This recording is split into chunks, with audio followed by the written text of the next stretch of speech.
وبركاته.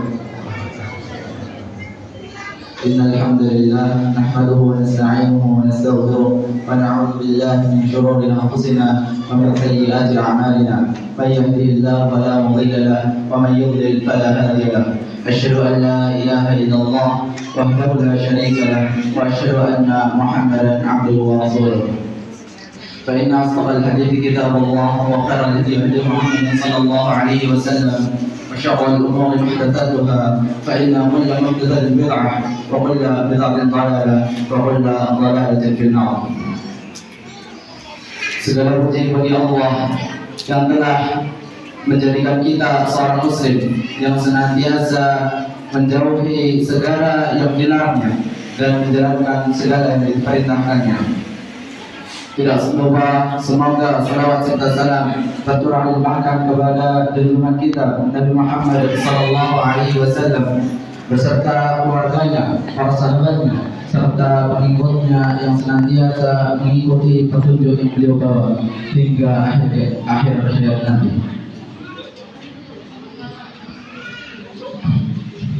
Para hadirin yang semoga dirahmati oleh Allah Subhanahu wa taala.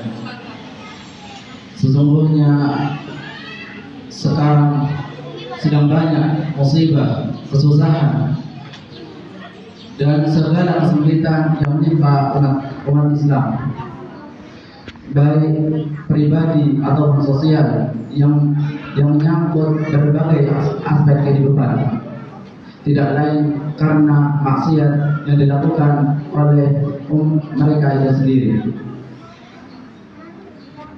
Mereka mencari-cari hukum selain hukum Allah.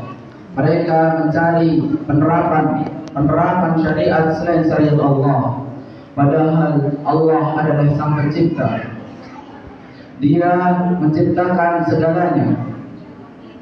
Tentu seorang pencipta lebih mengetahui apa yang dibutuhkan terhadap apa yang diciptakannya. Manusia begitu sombong, berani mencari-cari syariat, membuat ulang syariat, padahal Allah menjelaskan bahwa inna dina 'indallahi al-Islam. Sesungguhnya agama di sisi Allah hanyalah Islam. Dan Allah Subhanahu wa taala berfirman, "Al-yawma akmaltu lakum dinakum wa atmamtu 'alaikum ni'mati wa raditu lakum al-Islam dinan."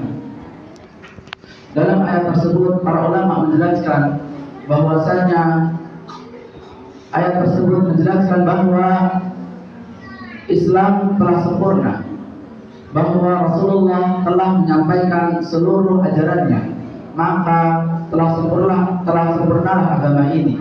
Maka bila ada seseorang yang berani menambahkan atau mengurangi, maka ia sama saja berkata kepada Rasulullah sallallahu alaihi wasallam, "Ya Rasulullah, saya lebih pintar."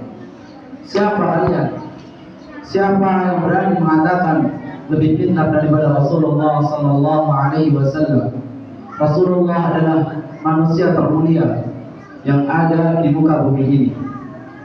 Oleh karena itu Allah Subhanahu wa taala berfirman dalam surah An-Nisa ayat 79, "Ma asabaka min hasanatin famin Allah, wa man asabaka min sayyi'atin famin nafsik." Sesungguhnya segala kebaikan yang engkau dapatkan adalah dari Allah, sedangkan segala kesusahan yang menimpamu adalah disebabkan oleh dirimu sendiri. Tidak diragukan lagi, mereka berani mencari syariat selain syariat Allah dikarenakan kurangnya mereka memahami ilmu agama, kurangnya mereka mentadabburi Al-Quran dan As-Sunnah. Oleh karenanya, marilah kita kembali kepada Al-Quran dan As-Sunnah. Imam Ibn Qayyim Al-Jauziyah mengatakan beberapa akibat dari berbuat maksiat. Yang pertama, maksiat menghalangi ilmu pengetahuan.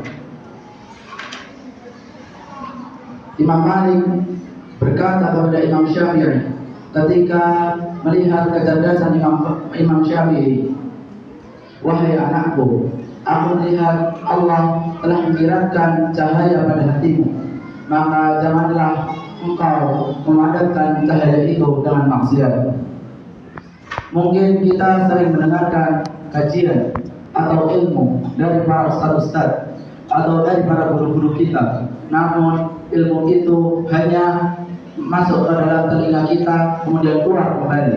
Mungkin dikarenakan karena kita sering bermaksiat kepada Allah, kita sering melihat hal-hal yang diharamkan oleh Allah, kita sering melakukan perbuatan yang diharamkan oleh Allah Subhanahu wa taala. Yang kedua, maksiat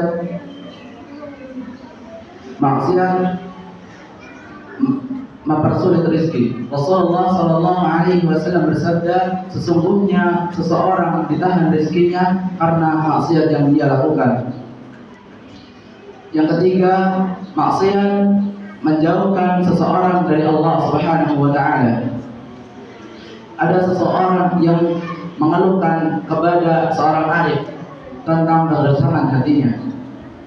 Maka sang arif berpesan, jika kegersaman hatimu disebabkan oleh maksiat yang telah engkau lakukan, maka tinggalkanlah hal tersebut, karena sesungguhnya tidak ada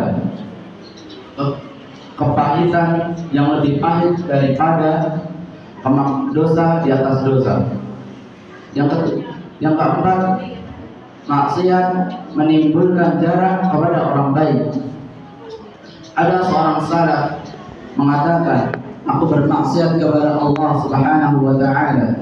Kemudian aku melihat akibat maksiat itu pada binatang atau kendaraanku dan pada istriku.